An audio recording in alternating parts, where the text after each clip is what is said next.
لیکن ہم تھوڑے چونکہ بے شرم ہیں، ڈھیٹ ہیں، بے حیا ہیں، بے حس لوگ ہیں. یہ آپ دیکھ رہے ہوں گے کہ پی ٹی آئی کے ایم این اے نور عالم خان کا پارلیمنٹ میں مطالبہ آپ دیکھ رہے ہوں گے اسکرین پہ کہ پاکستان ایک غریب ملک ہے، ویپڈا مقروض ادارہ ہے، ویپڈا ملازمین کو مفت بجلی دینے کی رعایت ختم کی جائے. بالکل ٹھیک ہے، 100% ٹھیک ہے. یہ ایسے ہی ہے کہ آپ کان کنوں میں سونا بانٹنا شروع کر دیں. جب تک وائبل ہے، اگر آپ نے کرٹسی میں کر لیا، اور بے شمار اس طرح کے محکمے ہیں، پھر محکمہ فوڈ ہے، ان کو آپ گندم بھی دیا کریں، اور باقی اجناس ہے ساری. یہ بالکل بدماشی ہے جو ختم ہونی چاہیے.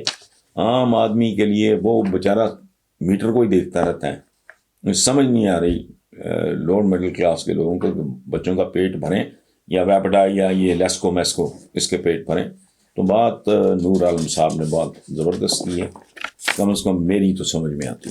یہ ایک تنزیہ سے ہے جی، وہ میرا خیال ہے جو بائیڈن ہے یا کوئی بھی ہے، نیچے لکھا ہوا ہے عراق جو کچھ کیا امریکنز نے، لیبیا، سیریا، ویتنام، افغانستان، اوپر لکھا ہوا ہے رشین مین بیڈ. یہ تو حصہ ہے دنیا کا، اسی طرح چلتا ہے. یہ تصویر آپ دیکھ رہے ہوں گے کہ وہ طالبان یا پتہ نہیں وہ کسی طرح کا کوئی بندہ ہے، اس نے گن زمین پہ ہے، ہاتھ میں کوئی کتاب پکڑی ہوئی ہے اور گھٹنے کے ساتھ گن لگائی ہوئی ہے جو زمین کو چھو رہی ہے. سبحان اللہ.